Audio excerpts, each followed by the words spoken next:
The year was 2157. Earth had changed a lot since the old days. People now lived on the Moon and Mars. Space travel was common. But everything changed when humans discovered they were not alone in the universe. The aliens came from Proxima Centauri, the closest star to our sun. They called themselves the Centaurians. At first they seemed friendly, but soon Earth leaders began to worry. The Centaurians had many warships and powerful weapons.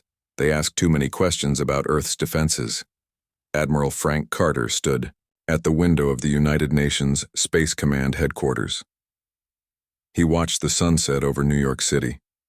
Frank was 62 years old with gray hair and a face marked by years of tough decisions. He had fought in the Mars Rebellion and led the Jupiter Mining Protection Fleet. Now he faced his biggest challenge yet. "Admiral, they're ready for you," said a young officer behind him. Frank nodded and walked into the meeting room. Around a large table sat 12 people, the leaders of Earth's space defense program. "Ladies and gentlemen," Frank said, "the Centaurians are not here for friendship. Our spies report they have conquered 3 other worlds before finding us. We need to build something they will fear, something that will make them think twice before attacking Earth." A woman with short brown hair stood up. She was Olivia Ross, the best engineer in the space program. "We found something," she said. "Remember the Centaurian scout ship that crashed in the Mojave Desert last year? We've been studying its technology. I think we can build a ship bigger and more powerful than anything humans have ever made. A true star destroyer." The room grew quiet. Everyone knew what she meant. Not just a big ship, but one that could match the Centaurian fleet. "How long would it take?" asked the UN secretary. 3 years, maybe 4, Olivia said. "The biggest problem is their power system. It works in ways we don't understand yet." A young man with glasses raised his hand. This was Daniel Wright, a genius who had graduated from MIT at age 16. Now at 25, he was the leading expert on alien technology. "I've been studying the power core," Daniel said. "It's strange. It seems to respond to certain sound patterns, almost like it's alive in some way. When we play certain music near it, the energy output increases by 300%. Frank looked at him with surprise. "Music? You mean it reacts to music?" Daniel nodded. "Classical music works best. Mozart, Bach, Beethoven. The alien technology seems to respond to the mathematical patterns in the music. It's almost as if it's being animated by the sound." Olivia's eyes lit up. "That's it! We can build a ship powered by these cores, but controlled using sound wave technology. We could call it the harmonic drive." The secretary looked troubled. "The cost would be enormous." "The cost of doing nothing would be worse," Frank said firmly. "If the Centaurians decide to attack, we need to be ready." After hours of debate, they made their decision. Earth would build its first star destroyer. They named the project Titan. 2 months later, construction began in orbit above Earth. Thousands of workers from every country joined the effort. It was the biggest space project in human history. Olivia Ross led the engineering team. She worked 18-hour days, trying to combine human and alien technology. Many times she wanted to give up. The alien materials behaved in strange ways. Sometimes they worked perfectly. Other times they did nothing at all. Late one night, after another failed test, Olivia sat alone in her lab. She played classical music to help her think. As Bach's Cello Suite No. 1 filled the room, she noticed something strange. The alien metal sample on her desk was vibrating. Not from the sound waves, it was actually changing shape slightly following the music's pattern. She quickly called Daniel Wright. "You need to see this," she said when he arrived. "Watch what happens when I change the music." She switched to Beethoven's Fifth Symphony. The metal sample vibrated more intensely. When she played Mozart, it glowed faintly blue. Daniel watched, with wide eyes. It's like the music is talking to it. Over the next few weeks, they tested hundreds of music pieces with the alien technology. They discovered that human classical music created perfect harmonic patterns that the alien technology responded to. It was as if the old composers had accidentally created the perfect language to speak to the stars. Meanwhile, in space, the Titan began to take shape. Its main frame was over 2 miles long, with a shape like an arrowhead. Workers from Earth, the Moon, and Mars lived in space stations around the construction site. Frank Carter visited every week to check on progress. One day, as he looked at the growing ship, a worker floated up beside him. "Impressive, isn't it?" the worker said. "It's our best hope," Frank replied. "The Centaurians won't expect us to build something this advanced," the worker said. Then he pushed away, returning to his job. Frank watched him go with a strange feeling. Something wasn't right about that worker. He called security to check the man's background. He was right to be suspicious. The next day, security forces found a bomb hidden in the Titan's engine section. The worker was actually a human who believed the Centaurians should be welcomed as superior beings. He had planned to destroy the project. After the bomb was removed, security increased around the Titan. Frank knew the Centaurians must have human supporters. He would need to be more careful. 6 months into the project, the Titan's outer hull was complete. It was time to install the harmonic drive, the heart of the ship that Olivia and Daniel had created. The drive was a beautiful thing. It looked like a giant crystal sphere with smaller crystals floating inside it. When activated with the right musical sequence, it glowed with blue light and produced enough energy to power a small city. As workers installed the drive, Earth space telescopes detected movement near Neptune. 3 Centaurian ships had entered the solar system. They were still far away, but their presence sent a clear message. They were watching. Frank called an emergency meeting with the UN secretary. "They know we're building something," Frank said. "We need to speed up construction." "The ship won't be ready for battle for at least 2 more years," the secretary reminded him. "Then we need to buy time," Frank said. "Send a diplomatic mission to meet them near Neptune. Tell them we want to discuss a peace treaty." "Will they believe that?" "No," Frank admitted. "But it might slow them down." As Earth's diplomatic ships headed to Neptune, work on the Titan continued day and night. Olivia and Daniel kept improving the harmonic drive, making it more powerful and stable. One night, as Frank watched the Titan from his office window, he knew humanity's future hung in the balance. The ship's skeleton floated silently against the backdrop of stars, its frame illuminated by welding torches of the workers. "We will be ready," he whispered to himself. "We have to be." 3 years passed. The Titan grew larger in Earth's orbit. It was now more than just a frame. It had rooms, engines, and weapons. Admiral Frank Carter watched the final stages of construction from his office window. His hair was whiter now, and the lines on his face were deeper. The work had been hard, but the ship was almost ready. The diplomatic mission to Neptune had worked for a while. The Centaurians agreed to stay out of Earth's inner solar system, but everyone knew it was only a matter of time before they would return. Frank looked at his computer screen. On it were files of men and women who would join him on the Titan. He needed the best crew Earth could offer, people who were smart, brave, and could work together under pressure. His first choice for second-in-command was Commander Susan Miller. Susan was 45 years old and had already saved many lives. During the asteroid crisis of 2150, she had defended the Mars colony when giant rocks threatened to destroy it. She was calm under pressure and could make tough decisions quickly. Frank called her to his office. Susan was tall with short blonde hair and a serious face. She saluted when she entered. "At ease, Commander," Frank said. "I want you to serve as my second-in-command on the Titan." Susan nodded. "I've been hoping you would ask, sir. The Centaurians are the biggest threat we've ever faced. We leave in 3 months. I need your help choosing the rest of the crew." Together they reviewed hundreds of files.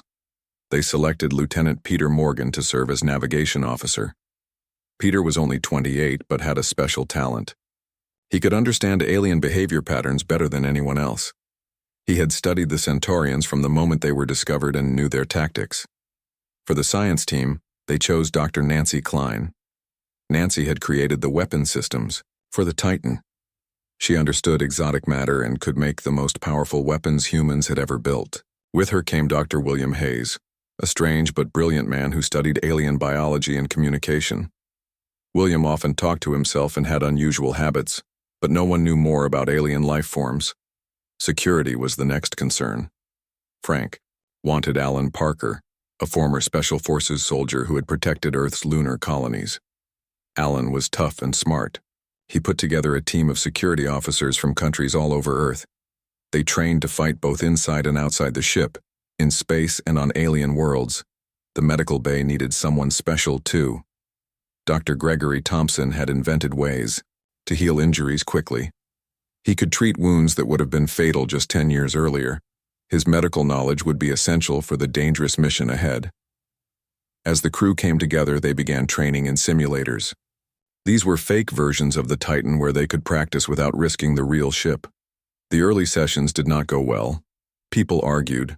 Mistakes were made. Some team members did not trust others. Frank watched from the control room as his crew failed another simulator test. "They're not ready," Susan said beside him. "They will be," Frank replied. "They just need something real to bring them together." That something real came sooner than expected.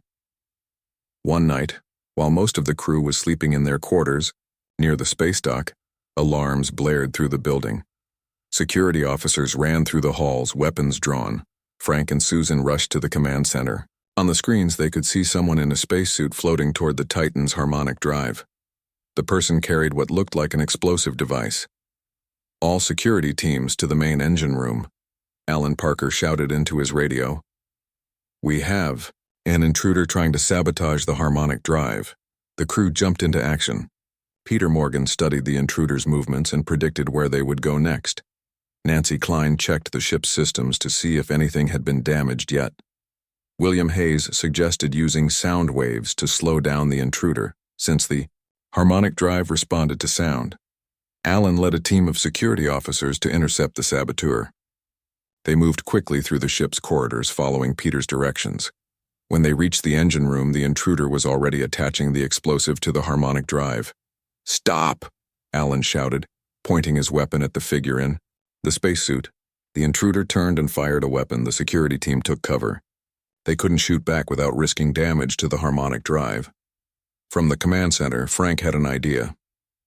"Dr. Hayes, you said sound affects the drive. What if we played the wrong music? Could it make the area unsafe for the intruder without damaging the drive itself?" William nodded excitedly. "Yes. The drive responds positively to classical music but very negatively to certain discordant sounds. It could create a field of disruption." Frank gave the order. Through the ship's speakers, harsh, unpleasant sounds began to play. In the engine room, the harmonic drive glowed red. The air around it seemed to vibrate. The intruder's movements became slow and difficult, as if they were moving through thick liquid. This gave Alan's team the chance they needed. They rushed forward and captured the saboteur. When they removed the helmet, they found a young woman. She worked in the kitchen of the space station and had been secretly sending information to the Centaurians. After the failed attack, the crew of the Titan changed. They had faced danger together and succeeded. They began to trust each other. Training sessions improved. The simulator tests showed better results each time. 2 months later, the Titan was ready for its first mission. The huge ship gleamed in the sunlight as the crew prepared to board. At over 2 miles long, it was the largest ship humans had ever built. Its weapons could destroy a small moon. The harmonic drive hummed softly at its heart, ready to power the journey. Frank stood before his crew in the main hall of the space station. More than 1,000 men and women who would serve on the Titan looked back at him. "Today we take the first step in defending not just Earth, but human freedom in this galaxy," he said. "The Centaurians believe we are weak. They believe we will bow to their empire without a fight. They are wrong." The crew cheered. "Our mission is simple. We will make contact with the Centaurian leadership and try to establish peace. But we go, ready for war if they force that choice upon us. The Titan is the most powerful ship ever built by human hands. Let us hope its power convinces the Centaurians to choose peace." As the crew boarded the massive ship, news cameras broadcast the event to every corner of Earth. Children waved flags. Families watched with pride and fear as their loved ones embarked on this dangerous mission. Frank was the last to board. He paused at the airlock and looked back at Earth glowing blue and white below. He did not know if he would ever see it again. With a deep breath, he stepped inside. The airlock door closed behind him with a soft hiss. The greatest adventure in human history was about to begin. The Titan moved away from Earth with a gentle push from its engines. The giant ship glided smoothly despite its massive size. On the bridge, Admiral Frank Carter sat in the command chair. Around him, crew members worked at their stations, checking systems and monitoring space. "All systems are running perfectly, sir," Commander Susan Miller reported. She stood next to Frank with a tablet showing the ship's status. "Good. Set course for the neutral meeting point," Frank ordered. Lieutenant Peter Morgan nodded from the navigation station. "Course set, Admiral. We will arrive in 3 days." The neutral meeting point was a small area of space between Earth's solar system and Proxima Centauri. Both sides had agreed to meet there to discuss peace. Frank hoped it would work, but he had his doubts. The first day passed quietly. The crew settled into their roles. In the science lab, Dr. Nancy Klein and Dr. William Hayes studied the data they had on Centaurian technology. "Their ships move strangely," William said, pointing to a video of Centaurian vessels. "Not like machines, but more like swimming creatures." Nancy nodded. "I've noticed that too. There's something unusual about their design." In the security office, Alan Parker trained his team for all possible situations. They practiced fighting in zero gravity and tested weapons that would work against Centaurian armor. The medical bay was quiet. Dr. Gregory Thompson used the time to organize his supplies and prepare for whatever might come. By the third day, they were approaching the meeting point. Frank called all senior officers to the bridge. "We don't know what to expect," he told them. "The Centaurians agreed to send 3 ships to meet us. They should be peaceful but be ready for anything." As the Titan slowed down near the meeting point, the ship's sensors detected movement. "3 ships approaching, sir," reported the sensor. "Officer, on screen," Frank ordered. The main screen showed 3 Centaurian ships. They were unlike human vessels. Their shapes were curved and flowing, almost like giant fish. They glowed with a strange blue light. "Open a communication channel," Frank said. The communications officer, Maria Johnson, tried to make contact. "Centaurian vessels, this is the Earthship Titan. We come in peace for our scheduled meeting." There was no response. "Try again," Frank said. Maria repeated the message. Still no answer. "Sir," she said suddenly, "I'm detecting unusual energy readings from the Centaurian ships. They're powering up weapons." Frank stood quickly. "Shields up. All hands to battle stations." Alarms sounded throughout the ship. Crew members ran to their positions. The 3 Centaurian ships suddenly fired bright beams of energy at the Titan. The shields designed by Olivia Ross glowed as they absorbed the attack. "Shields holding at 92%, Susan reported. "Do not return fire," Frank ordered. This could be a misunderstanding. He turned to Maria. "Keep trying to communicate with them." But the Centaurians fired again. This time the beams were stronger. The Titan shook from the impact. "Shields at 78%, Susan said. "They're targeting specific areas. They seem to know exactly where our harmonic drive is located." Frank frowned. "That's not possible unless—" He didn't finish the sentence, "unless someone had told them." "We need to retreat for now," he decided. "Lieutenant Morgan, plot a course away from here. We need time to think." Peter quickly set a new course. The Titan turned and accelerated away from the attacking ships. "They're following us," Susan warned. "Head for that asteroid field." Frank pointed to a dense collection of space rocks on the navigation screen. "We can hide there while we plan our next move." The Titan was faster than the Centaurian ships. It reached the asteroid field and slipped between the large rocks. The pursuing ships slowed down, unable to follow safely. In the safety of the asteroid field, Frank called an emergency meeting in the conference room. "They knew where to target," he said grimly. "They knew exactly where our harmonic drive was located. That information is top secret." Security Chief Alan Parker spoke up. We have another spy on board. Frank nodded. Find them. Check everyone's communications since we left Earth. Alan and his team began investigating immediately. They checked computer records and interviewed crew members. After hours of work, they found something strange. Sir, Alan reported to Frank. Communications Officer Eric Bennett has been sending unusual signals during his night shifts. They're hidden in our regular transmissions, but they contain information about the ship. Frank ordered Bennett brought to his office. Eric Bennett was 30 years old with brown hair and a nervous smile. Why did you do it? Frank asked him directly. Bennett's face went pale. They have my family, he whispered. The Centaurians captured them during an exploration mission last year. They said they would kill them if I didn't help. Frank's expression softened slightly. You should have told us. I was afraid, Bennett admitted. They showed me proof that my family is alive. My wife and daughter. I had to try to save them. Frank thought for a moment. Instead of punishing you, I have another idea. You're going to help us set a trap for the Centaurians. Bennett looked up with surprise. How?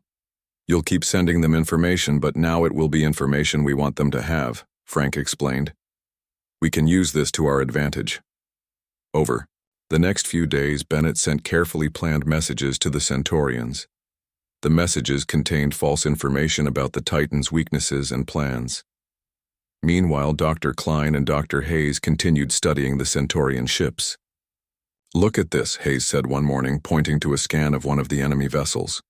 These energy patterns, they're almost like brain waves. Klein leaned closer. You're right. It's as if the ships themselves are alive somehow. They took their discovery to Frank. Sir, we believe the Centaurian ships may be living creatures, or at least partly biological, Klein explained. Frank looked at the data. That would explain why they move the way they do, but what does this mean for us? It might explain why. They're so interested in our harmonic drive, Hayes suggested. If their ships are biological, they might respond to the same frequencies. The idea gave Frank a plan. We'll use Bennett to lure them to the Verdun system. It's uninhabited, so no one will get hurt if things go wrong, and then we'll see if your theory is correct. Bennett sent the message as instructed. The trap was set. Now they just had to wait and see if the Centaurians would take the bait. 3 days later, the Titan left the asteroid field and headed for the Verdun system. Frank stood on the bridge, watching the stars pass by on the main screen. Do you think they'll come? Susan asked quietly beside him. Frank nodded. They'll come. They want our technology too badly to resist. As the Titan approached Verdun, the sensors detected multiple ships entering the system. It worked, Frank said. Now let's see what we can learn about these living ships. The Titan waited in the Verdun system. This star system had only empty planets with no life. It was perfect for their plan. Admiral Frank Carter looked at the main screen showing empty space around them. They'll be here soon, Frank said to his bridge crew. Everyone stay alert. Commander Susan Miller checked the ship systems one more time. All weapons are ready. Shields are at full power. In the science lab, Dr. Nancy Klein and Dr. William Hayes were working quickly. Their discovery about the Centaurian ships had changed everything. If the enemy ships were partly alive, then this wasn't just a battle. It was something much more complicated. The sound frequencies from our harmonic drive might be able to communicate with their ships, William said, his hands moving quickly over the controls. Nancy looked worried. But if these ships are alive, what are we fighting? Are we killing living creatures? Before William could answer, the alarm sounded. On the bridge, Lieutenant Peter Morgan called out, Multiple ships entering the system, sir. It's a Centaurian battle fleet. The main screen showed 8 Centaurian ships approaching. They were larger than the ones they had seen before, with glowing blue patterns along their sides. They sent more ships than we expected, Susan said quietly to Frank. Frank nodded. They must really want our technology, or they're worried about what we can do. He turned to Maria Johnson at the communications station. Any signals from them? Nothing yet, sir, she replied. Frank stood up from his command chair. Open a channel. Let's try talking one more time. Maria opened a communication line. Frank spoke clearly. Centaurian vessels, this is Admiral Frank Carter of the Earthship Titan. We wish to speak peacefully. The only answer was a flash of weapons fire. The Centaurian ships attacked all at once. The Titan shook as the shields absorbed the energy blasts. Shields holding at 85%, Susan reported. They're trying to hit the same spots as before. Frank made his decision. Target their weapon systems only, fire when ready. The Titan's weapons fired for the first time. Beams of bright energy shot out and hit two of the Centaurian ships. The enemy vessels spun away, damaged but still moving. Direct hits, Peter reported. Their weapon systems are disabled on those two ships. Suddenly the ship rocked hard. Warning lights flashed on the bridge. What happened? Frank demanded. Susan checked the damage reports. A hit to Section 23. It affected the harmonic drive. Somehow, power levels are changing, Frank called the engineering deck. Chief Ross, what's happening to the drive? Olivia Ross's voice came through the speaker. Sir, the hit caused the drive to emit a new frequency we've never seen before. I'm trying to stabilize it. In the science lab, William Hayes noticed something strange on his monitors. The Centaurian ships, and they're responding to the new frequency. Look. On the screen, two of the Centaurian ships had stopped attacking. They were moving in an unusual pattern, almost like they were confused. William called the bridge. Admiral, the harmonic drive is communicating with their ships. I think their ships might be responding to us. Frank turned to Susan. What's he talking about? Before she could answer, one of the Centaurian ships did something unexpected. It turned and fired on another Centaurian vessel. They're fighting each other, Peter said in surprise. Frank sat forward in his chair. Dr. Hayes, what's happening out there?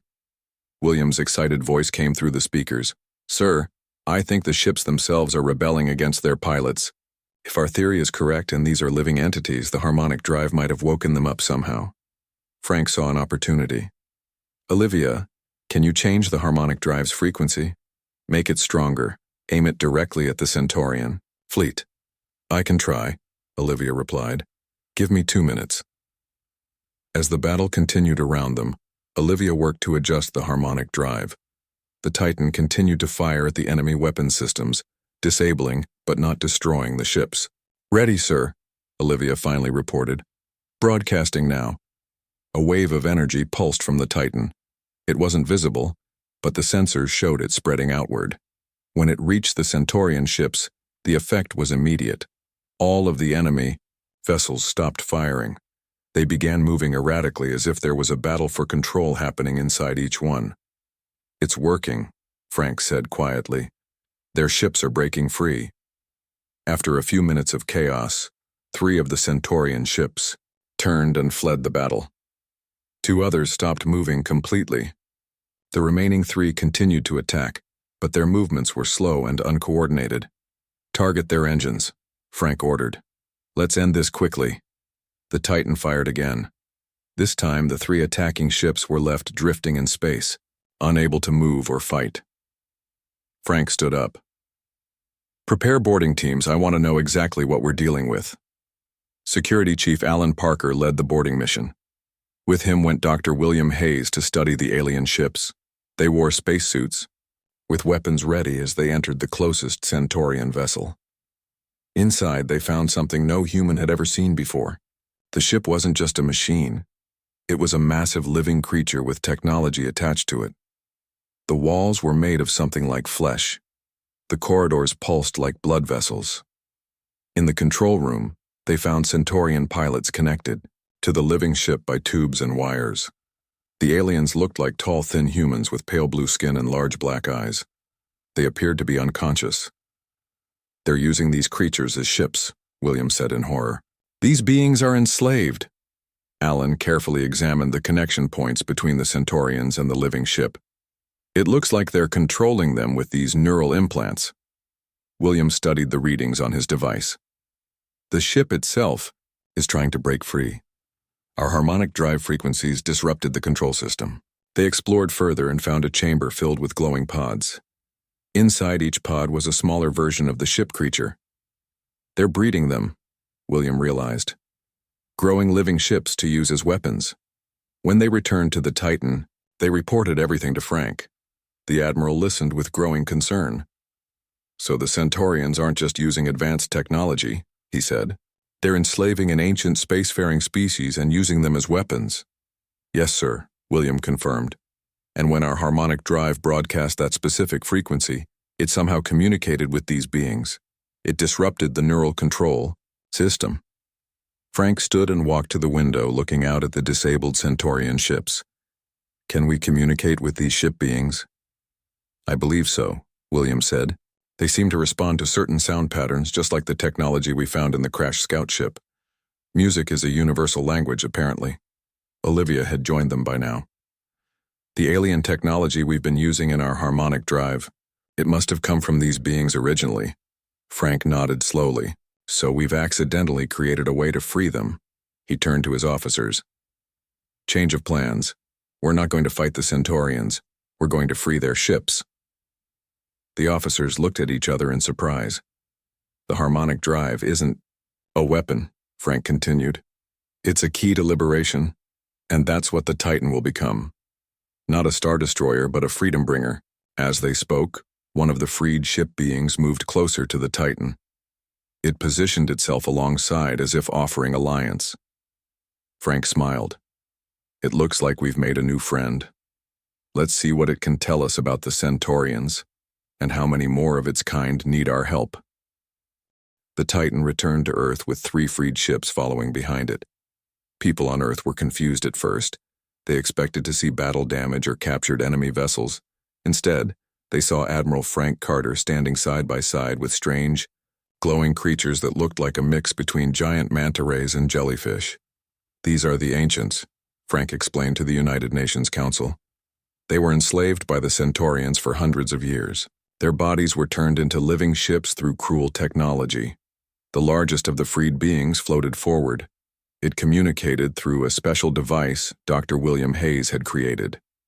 The device translated the ancients' sound vibrations into human language. We thank Earth for our freedom, the ancient said. Its voice sounded like gentle music. For too long, we were forced to serve as weapons. The Centaurians put devices in our bodies to control our minds. The UN leaders looked amazed. One of them asked, "How were you freed?" "Your music," the ancient replied. "The sounds you call classical music. These patterns are similar to our own ancient language. When your ship played these sounds at the right frequency, it broke through the control devices in our minds." Frank stepped forward. The technology we found in the crashed Centaurian scout ship wasn't Centaurian at all. It was pieces of these ancient beings. When Daniel Wright discovered that the alien technology responded to music, he accidentally found the key to communicating with the ancients. Olivia Ross added, "Our harmonic drive recreated their language without us even knowing it." The council members whispered among themselves. This changed everything. What had started as a war might now become a rescue mission. The head of the council asked the ancient, "How many more of your people are enslaved?" "Thousands," the ancient replied sadly. "The Centaurian Empire spans many star systems. They use my people as their ships, their weapons, their tools. There are other species they enslave too." Frank looked at the council members. "We built the Titan to defend Earth. But now we have a greater purpose. We can free these beings and end the Centaurian Empire's cruel practices." After long discussions, Earth's leaders agreed. The Titan would be rebuilt with new technology provided by the ancients. Its mission would change from war to liberation. Over the next month, engineers worked day and night. The freed ancients shared their knowledge with human scientists. They showed how to improve the harmonic drive to create stronger freedom signals. Olivia worked closely with the ancients, learning how their biology connected with technology. "It's amazing," she told Frank one day. "They naturally produce energy fields that can bend space. That's how they traveled between stars before they were enslaved." Frank nodded. And the Centaurians found a way to hijack that ability. As the work continued, more freed ancients arrived. They had broken free from Centaurian control after hearing about what happened. They came to help the humans and to share their stories. The ancients explained that long ago, they had been peaceful explorers. Their species evolved in the gas layers of a giant planet. They naturally developed the ability to generate energy fields that let them float in space. They had traveled the stars for thousands of years before meeting the Centaurians. The Centaurians captured us and studied our bodies, one ancient explained. They created control devices that turned us into living ships. Over time, they forgot we were even alive. To them, we became just machines. When the Titan was ready again, it looked different. The ship now glowed with soft blue light similar to the ancients. Its engines made no sound. The harmonic drive. At its center was much larger and connected to special broadcast arrays throughout the ship. Frank gathered his crew before they launched. "Our mission has changed," he told them. "We are no longer going to destroy stars or enemies. We are going to destroy something else, slavery. We will free the ancients and any other beings held captive by the Centaurians." The crew cheered. This was a mission everyone could believe in. The day of launch came. The Titan rose from Earth surrounded by 20 freed ancients who had volunteered to join the mission. Together they would form Earth's first liberation fleet. As they left the solar system, the Titan's sensors detected a massive fleet approaching from Proxima Centauri. The Centaurians had finally decided to attack Earth directly. "There are over 50 ships," Susan reported from her station. "More than we can fight." Frank smiled calmly. "We're not going to fight them. We're going to free them." He ordered the improved harmonic drive to full power. The ship hummed as waves of special frequencies spread outward. The sound was beautiful, like a perfect symphony. When the waves reached the Centaurian fleet, the effects were immediate. Ship after ship began to glow brighter. Their movements became erratic as the enslaved ancients inside began to wake up and resist their controllers. "It's working," William shouted as he watched the readings. Within an hour, more than half the Centaurian fleet had broken free. The newly awakened ancients turned against their former masters. The remaining Centaurian ships retreated in panic, unprepared for this kind of attack. Frank opened a communication channel to the freed ancients. "You are welcome to join us," he said. "We're heading to the Centaurian homeworld, not to destroy it, but to free all those who are enslaved there." The response was overwhelming. All of the freed ships joined the Titan's mission. Their numbers grew as they traveled. At each Centaurian outpost and colony, more enslaved beings were freed. By the time they reached the edge of Centaurian space, the Liberation Fleet numbered in the hundreds. The Centaurian Empire was falling apart as its living technology rebelled everywhere. 3 months after leaving Earth, the Titan arrived at the Centaurian homeworld. Frank stood on the bridge, watching the planet grow larger on the main screen. "They're hailing us," Maria reported from communications. "They want to surrender," Frank nodded. "Tell them we accept on one condition. They must free all enslaved beings under their control." As the Titan moved into orbit around the Centaurian homeworld, Frank looked out at the stars. They seemed different now, more alive. In a way, they were. Many of those tiny points of light weren't stars at all, but ancients flying free for the first time in centuries. Peter Morgan came to stand beside him. "You know, sir, people back home are calling us the Star Destroyer Fleet." Frank smiled. "They're right in a way. We did destroy something among the stars, slavery, and we helped create something new, freedom." Outside the ship, thousands of newly freed ancients glowed in space, their bodies shining like living stars. Earth's first Star Destroyer had fulfilled its purpose not through weapons and war, but through music and liberation. As Frank watched the beautiful sight, he knew humanity had found its true place in the galaxy, not as conquerors, but as liberators. The story of the Titan would be told for generations to come, not as a tale of destruction, but as the beginning of a new age of cooperation between species across the stars.